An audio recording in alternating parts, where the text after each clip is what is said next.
ब्रह्म पुराण चक्षुष तीर्थ का महात्मा। ब्रह्मा जी कहते, चक्षुष तीर्थ के रूप में सौभाग्य देने वाला जहाँ भगवान योगेश्वर गौतमी दक्षिण तट पर निवास करते, वहाँ पर्वत शिखर पर भवन नगर विख्यात स्थान है। यहाँ छात्र धर्मपरायण राजा भवन निवास करते थे। उस नगर में बुद्ध कौशिक नामक एक ब्राह्मण थे, जिनके वेद वेताओं से श्रेष्ठ गौतम नामक पुत्र हुआ। गौतम एक वैश्य के साथ मित्रता थी। वैश्य का नाम मणिकुंडल था और इससे वह एक दरिद्र और दूसरा धनी, तो भी दोनों एक दूसरे के हितैषी थे। एक दिन गौतम ने अपने धनी मित्र मणिकुंडल से एकांत में प्रेम पूर्वक कहा, मित्र, हम लोग धन उपार्जन करने के लिए पर्वतों और समुद्रों की यात्रा करते हैं। यदि अनुकूल सुख प्राप्त हुआ तो समझना कि जवानी व्यर्थ गई। धन के बिना सौख्य कैसे प्राप्त हो सकता है? अहो, निर्धन मनुष्य को धिक्कार है। कुंडल से ब्राह्मण से कहा, मेरे पिता बहुत धन कमाया है, अब अधिक धन लेकर क्या करूँगा? तब ब्राह्मण ने पुनः मणिकुंडल से कहा, जो धर्म अर्थ ज्ञान और भोगों से तृप्त हो जाए, ऐसा कौन पुरुष प्रसन्नीय माना जाता है? सुखे इस सब अधिकाधिक वृद्धि और समस्त शरीरधारियों की अभिष्ट होती है। जो प्राणी अपने ही व्यवसाय से जीवन निर्वाह करते हुए है, वे धन्य है। जो दूसरे से दिए हुए धन का संतोष लाभ करते हैं और कष्ट से जीते हैं।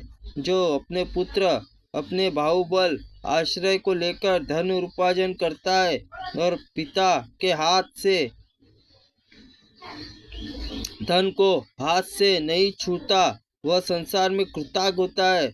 धनाभिलाषी ब्राह्मण का यह कथन सुनकर वैश्य ने उसे सत्य माना और घर से रत्न लाकर गौतम को देते हुए कहा, मित्र, इस धन से हम लोग सुखपूर्वक देश देशांतरों में भ्रमण करेंगे और धन कमाकर फिर अपने घर लौट आएंगे। वैश्य को अपनी सद्भावना के अनुसार सत्य ही कहता है, किंतु ब्राह्मण उसे धोखा दे रहा था। उसके मन में पाप था, किंतु वैश्य उसे नहीं समझता था। दोनों आपसे सलाह करके माता पिता को सूचना दिए बिना धन कमाने के लिए देश देशांतर चले गए। ब्राह्मण सोचने लगा, जिस किसी उपाय से हो सके वैश्य का धन ले लूं। अहो, पृथ्वी पर सहस्त्रों सुंदर नगर है, जहाँ काम की अधिष्ठ देवी जैसे अभिष्ट भोगों को प्रदान करने वाली युवतियाँ है। यदि यत्न पूर्वक धन लाकर उनको दिया जाए तो वे सदा भोगी जा सकती है और वह जीवन सफल है। किसी प्रकार वैश्य ने अपने हाथ में आए हुए धन को हड़प कर उसका इच्छा अनुसार उपभोग करूं, यह सोचते हुए गौतम ने मणिकुंडल से हंसते हंसते कहा, पाप से ही जीवन की उन्नति होती है और मनोवांछित सुख प्राप्त करते हैं। संसार में धर्मात्मा लोग दुख के भागी देखे जाते हैं, अतः एकमात्र दुख जिसका फल है वह उसे धर्म से क्या लाभ? वैश्य ने कहा, ऐसी बात नहीं है, धर्म में ही सुख की स्थिति है। पाप तो केवल दुख भय और शोक और दरिद्रा और क्लेश ही रहते हैं। जहाँ धर्म है वहीं मुक्ति है। भला अपना धर्म क्या नष्ट हो सकता है? इस प्रकार विवाद करते हुए दोनों में यह शर्त लगी, जिसका पक्ष श्रेष्ठ होगा वह एक दूसरे का धन ले ले। वे बोले, अब चलकर हम दोनों किसी धर्मात्मा प्रबल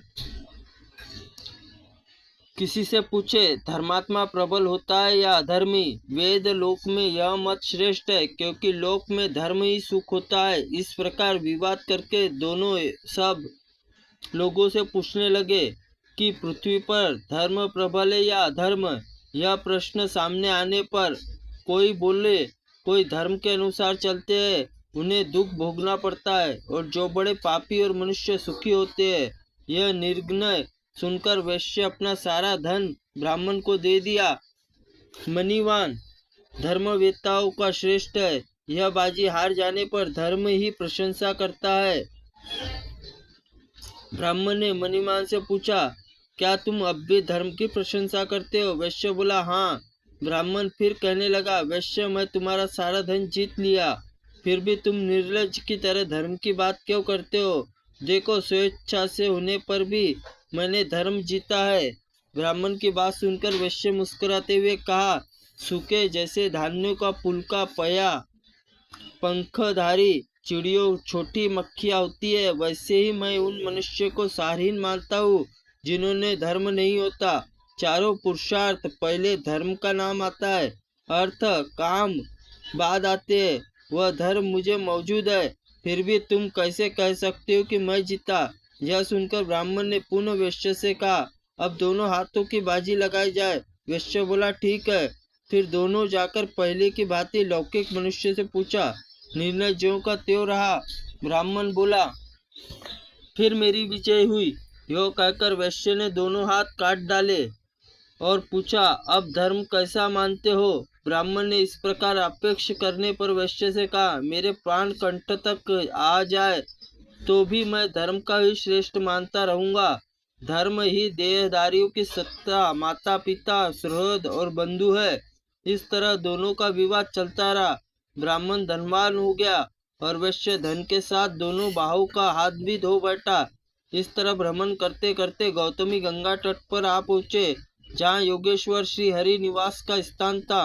वहां आने पर फिर दोनों का विवाद आरंभ हो गया। वैश्य गंगा योगेश्वर की धर्म प्रशंसा करता था।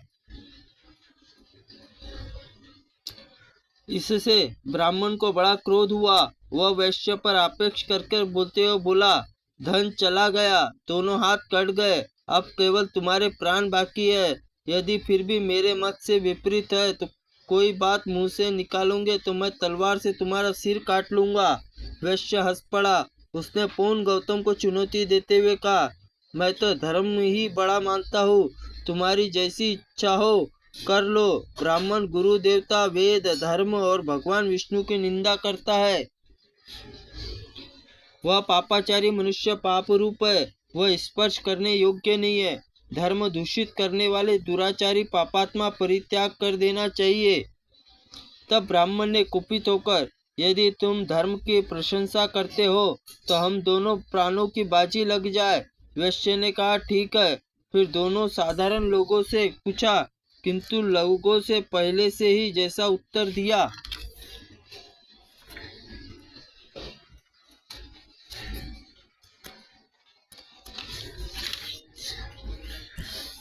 उस समय गौतमी दक्षिण तट पर भगवान योगेश्वर के सामने ब्राह्मण वैश्य को गिरा दिया। ब्राह्मण ने वैश्य को गिरा दिया और उसकी आंखें निकाल ली और फिर कहा, वैश्य, प्रतिदिन धर्म की प्रशंसा करने पर तुम इस दशा में पहुंच गए हो। तुम्हारा धन गया, आंखें गई, दोनों हाथ काट लिए। मित्र, तुमसे विदा लेकर जाता हूँ। फिर कभी बातचीत में इस तरह धर्म की प्रशंसा न करना। यो कहकर गौतम चला गया। उसके जाने पर वैश्य प्रवर मणिकुंडल, धन और बाहु और नेत्र से रहित होकर शोकग्रस्त हो गया। तथापि वह निरंतर धर्म का स्मरण करते रहा। अनेक प्रकार चिंता करते हुए मूलतः वह निस्तेज होकर पड़ा रहा। उसके हृदय में उत्साह नहीं रह गया और वह शोक के सागर में डूबा हुआ दिन बीता। रजनी आगमन हुआ, चंद्रमंडल उदय हो गया। उस दिन शुक्ल पक्ष एकादशी थी। एकादशी को लंका से विभीषण आया करते थे। उस दिन भी उन्होंने आए हुए पुत्र राक्षसों सहित गौतमी गंगा में स्नान किया और योगेश्वर भगवान विष्णु विविध पूर्वक पूजा की। विभीषण का पुत्र भी दूसरे विभीषण के समान धर्मात्मा था। उसने लोगों को वैभीषणी कहते थे। वैभीषणी वैश्य देखा और उसने उससे वार्तालाप किया। वैश्य का यथावत वृत्तांत जानकर उसने धर्मज्ञ अपने पिता लंकापति महात्मा विभीषण को बुलाया। लंकेश्वर ने सब गुणाकार पुत्र प्रसन्नता पूर्वक का, बेटा भगवान श्री राम मेरे प्रभु है, आराध्य देव है। उनके आदरणीय भक्त हनुमान मेरे सखा है। आज से बहुत पहले यह कार्य आप पढ़ने पर हनुमान जी बहुत बड़ा पर्वत उठा लाए थे, जो इस प्रकार औषधियों का भंडार था। उस समय दो औषधियाँ आवश्यकता थी, विश्व कल्याण करनी और मूर्त संजीवनी। उन दोनों औषधियों को लाकर उन्होंने भगवान श्री राम को अर्पित कर दिया था। जब उनकी आवश्यकता पूर्ण हो गई तब से वह पर्वत उठाकर हिमालय ले गए और वहीं रखा है। हनुमान जी बड़े वेग से जा रहे थे, इसके लिए विशल्यकर्णी नाम की गौतम औषधि गंगा तट पर गिर पड़ी थी। जहाँ भगवान योगेश्वर का स्थान है वहाँ पर औषधि है और उसे लेकर आकर तुम भगवान का स्मरण करते हुए उसके हृदय पर रख दो। उसके यह उद्धार बुद्धि वैश्य अपने संपूर्ण अभिष्टों को प्राप्त कर लेगा। वैभीष्य ने बोला, पिताजी मुझे शीघ्र ही वह औषधि दिखा दीजिए, विलंब न कीजिए। दूसरों को पीड़ा दूर करने से बढ़कर तीनों लोकों में कोई दूसरा कल्याणकारी कार्य नहीं है। विभीषण बहुत अच्छा कहकर पुत्रों को यह औषधि दिखा दी। इससे वह इसे तवा इत्यादि मंत्र पढ़कर वृक्ष की एक शाखा तोड़ ली और उसे लाकर वैश्य के हृदय पर रख दिया। उसका स्पर्श करते ही वैश्य के नेत्र हाथ ज्यों के त्यों हो गए। मणि मंत्र औषधियों के प्रभाव कोई नहीं जानता। वैश्य धर्म के चिंतन करते हुए गौतमी गंगा में स्नान किया। योगेश्वर भगवान विष्णु को नमस्कार करके पुनः वहां से यात्रा की और उसने अपने साथ औषधि टूटी हुई शाखा भी ले ली और देश देशांतर भ्रमण करता हुआ मणिकुंडल एक राजधानी पहुंचा जो महापुरुष के नाम से विख्यात थी। वहां महाबली राजा महाराज के नाम से प्रसिद्ध थे।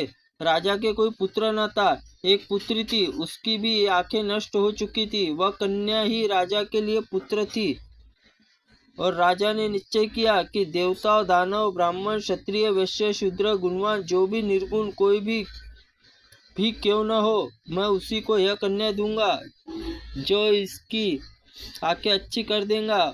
अपने राज्य के साथ कन्यादान करना है। महाराज की यह घोषणा सब और करा दी। वैश्य ने यह घोषणा सुनकर निश्चय ही किया कि राजकुमार को खोई आकर पुनः ला दूं। राज कर्मचारी शीघ्र ही वैश्य को लेकर गया और महाराज को सब बातें बताई। वैश्य ने उस काष्ठ स्पर्श कराया और राजकुमारी के नेत्र ठीक हो गए। यह देखकर राजा को बड़ा विस्मय हुआ। उन्होंने पूछा, आप कौन है? वैश्य राजा को सब हाल ठीक ठीक कह सुनाया। फिर बोला, ब्राह्मण प्रसाद से धर्म तपस्या दान यज्ञ दिव्य औषधि प्रभाव से मुझमें ऐसी शक्ति आई है। वैश्य यह कथन सुनकर महाराज को अत्यंत आश्चर्य हुआ और बोला, अहो महानुभाव, कोई देवता ही होंगे, अन्यथा देवेतर मनुष्य ऐसी शक्ति देखी जाती है। अतः राज्य के साथ भी अपनी कन्या अवश्य दूंगा। ऐसा मन में संकल्प करके राजा ने कन्या सहित राज्य को वैश्य को दे दिया। मणिकुंडल राज्य पाकर मित्र के बिना संतुष्ट न हुआ। वह सोचने लगा, मित्र के बिना राज्य अच्छा है और न सुख अच्छा है लगता है। इस प्रकार सदा गौतम ब्राह्मण का चिंतन किया। पृथ्वी पर उत्तम कुल में उत्पन्न साधु पुरुष यही लक्षण है कि अहित करने वाले प्रति हमेशा उनके मन में सदा कारुण्य ही भरी रहती है। एक दिन महाराज मणिकुंडल वन में गए और वहां अपने पूर्व मित्र गौतम को ब्राह्मण को देखा। पापी जुआरियों के उसने सबका धन छीन लिया और सब धर्मज्ञ मणिकुंडल ब्राह्मण के मित्र को साथ ले लिया। उसका विविध पूर्वक पूजन किया। धर्म सब प्रभाव को बतलाता है। फिर भी समस्त पापों से निवृत्त होते हुए गौतम को गंगा स्नान कराया। वैश्य के देश में सगोत्र बंधु बांधव थे, उनको साथ गौतम ब्राह्मण के बंधु बांधव बुद्ध कौशिक आदि उन्होंने बुलवाया और सबके साथ देव पूजन गौतमी तट पर यज्ञ किया। तदनंतर शरीर अंत होने पर भी वे स्वर्गलोक गए। वहाँ स्थान मृत्यु संजीवनी तीर्थ चक्षु तीर्थ योगेश्वर तीर्थ कहलाने लगे। वह स्मरण मात्र से पुण्य देने वाला, मन को प्रसन्न करने वाला और समस्त दुर्भावनाओं का नाश करने वाला तीर्थ है।